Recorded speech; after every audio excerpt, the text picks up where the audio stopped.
আজ মৌমাত্তার মার রান্নাঘরে কী রান্না হচ্ছে? কাল কিছু বাসি ভাত থেকে গেছিলো, সানডে এদিক ওদিক খাওয়া হয় বলে, তাই ভাত ভাজা রান্না হচ্ছে। একটু পেঁয়াজ কুচি, আদা কুচি, বিনস ছোটো ছোটো করে কেটে নেওয়া, দুটো ডিম, আর যে বাসি ভাত 2 বাটি রয়ে গেছে। আসলে আমরা মধ্যবিত্ত ঘরের না, কেউ কিছু নষ্ট করতে চাই না, কিছু ইউনিক কিছু করে যদি নিয়ে যেতে পারি ভালো লাগে খেতে। দেখো রান্নাঘরটা কি সুন্দর, রোদের আলোটা এসে পড়েছে গ্যাসের মধ্যে, দেখতেও ভালো লাগছে, তাই তুলে ধরলাম তোমাদের সামনে। গ্যাস জ্বালিয়ে দিলাম, একটু রোদ আর গ্যাসেরতে কড়াইটা গরম হচ্ছে, দুটো দিয়ে তেল দিয়ে দিলাম। তেল দিয়ে গরম হওয়ার অপেক্ষা করেই আমি 2টো ডিম ফেটিয়ে দিয়ে দিলাম। এটা দিয়ে ডিমের ঝুড়ি করা হবে।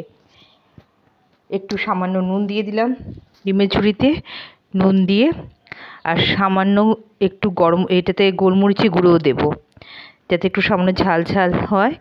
কারণ আমি আগেও বলেছি আমার মেয়ে কাঁচা লঙ্কা খায় না, ঝাল কম খায় বলে আমি একটু ঝালটাও দিই, গোলমরিচের গুঁড়ো দিয়ে ডিমের ঝুড়িটা উঠিয়ে রাখলাম।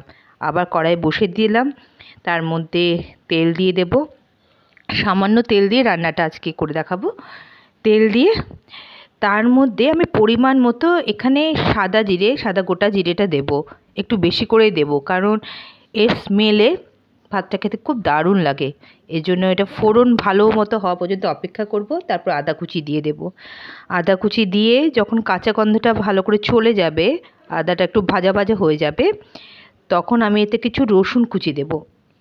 রসুন কুচি দেওয়ার পর এটাও একটু ভাজা ভাজা হয়ে গেল, টকবক করে ফুটবে, টুকটুক করে ফুটবে, তখন এর মধ্যে দিয়ে দেবো পেঁয়াজ।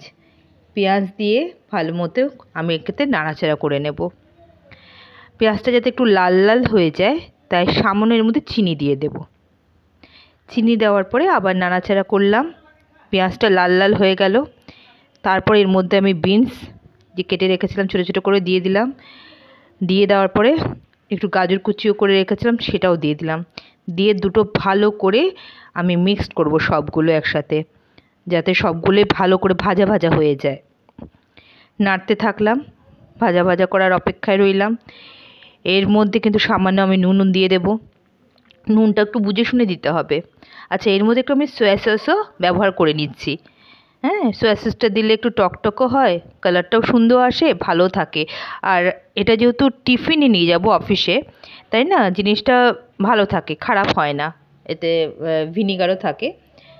তারপরে যে ভাতটা ছিল বাসি ভাতটা 2 বাটি 1 বাটি মিশিয়ে দিলাম, দিয়ে ভালো করে নাড়াচাড়া করে নিলাম যাতে মিক্সড হয়ে যায়।